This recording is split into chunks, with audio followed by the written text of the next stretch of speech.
Headwaters here don't spring up. They seep out between horizons of gravel and clay. Black soil glistens more like slime than dirt before the improbable silent drop into the first puddle. A hint of current almost hidden beneath the long grasses. Not a stream yet, but a suggestion of river.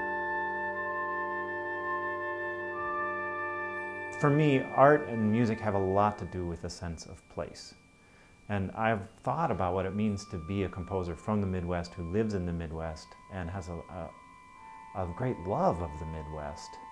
I like going other places, but I really believe in trying to do something for this place. I'm writing pieces about this river and this environment. I've also been influenced by a lot of different kinds of music. I was really involved in studying ethnomusicology as a graduate student, and my wife is an ethnomusicologist. And so, for example, she took me on a fieldwork trip to Albania shortly after the communist government fell, back in the early 90s. And I had some, again, these experiences that were just, I don't know, I think we all have them, right? I attempted to call them conversion experiences, but peak experiences, peak listening experiences where everything seems to drop away and you're just left vibrating with the music. And so in Albania, I had some experiences like that, you know, I feel like it's my responsibility almost to integrate them into my own singing because they're so important to me as meaning events, and not just as, you know, sonic events or cool licks to steal. So even when I'm writing a piece about the polka, I figure I'm trying, which I also came to late in life, I'm trying to get inside how it feels to be in it, not taking the melody, not writing how it sounds to listen to, you know. The same thing with folk music or Albanian music or Sufi Cavalli music, all of which I've tried to integrate into the way I sing.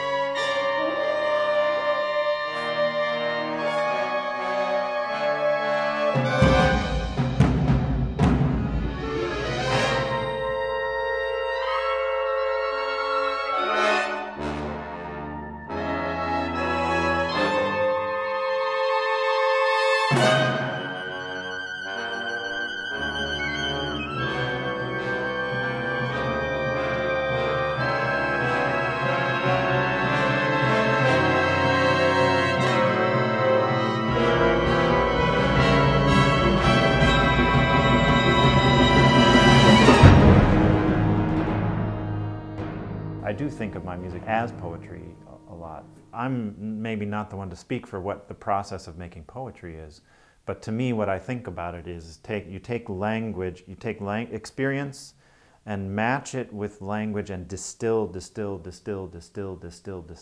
to this core that has everything packed and encoded into it.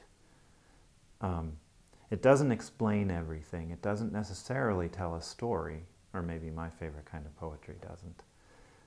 But when you read it, it opens up like a flower, and everything is in there. All these intense interrelationships of sound and meaning and association are all, you know, woven together in this small offering that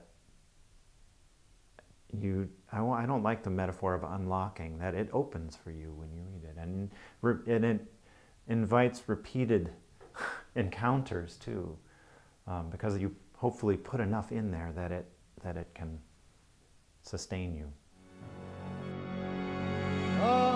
Listen all unto my call. That I do make today,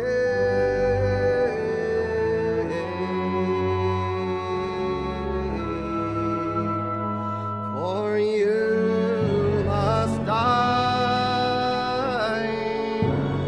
as well as I.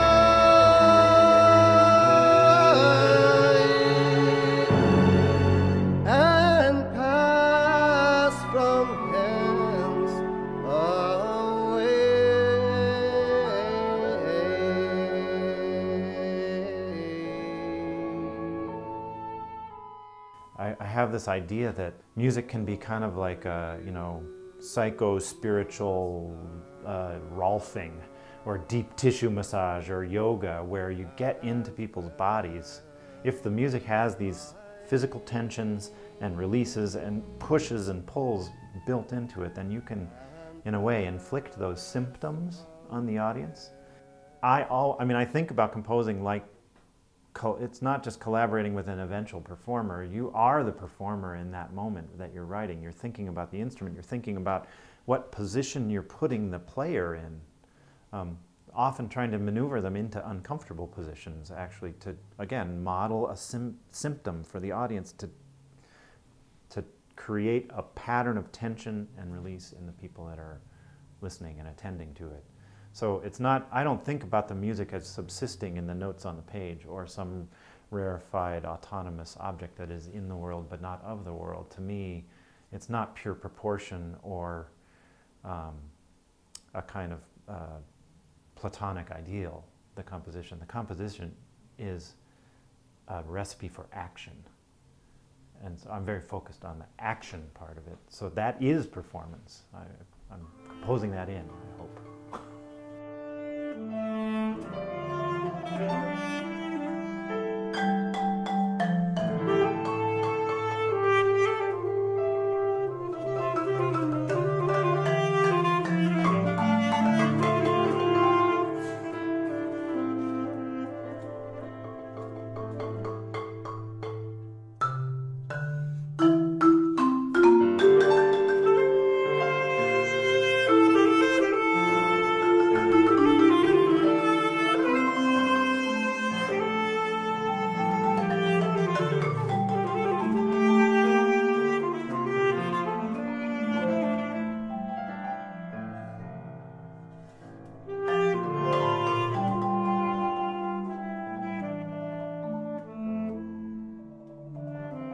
I've been railing against composer bios in myself for many, many, many years.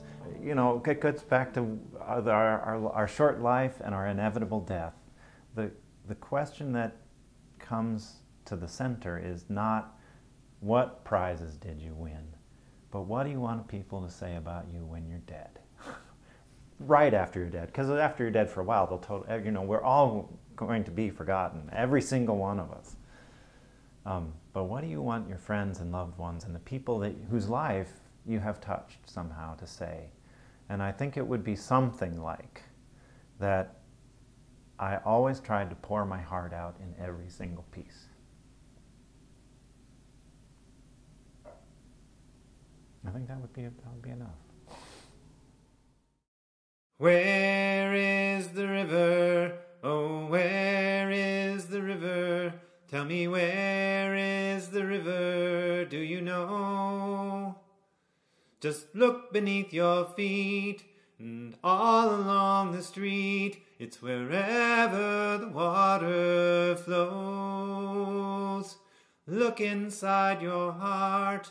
It was there right at the start. Every one of us depends upon the river. Oh, where is the river? Oh, where is the river? Tell me, where is the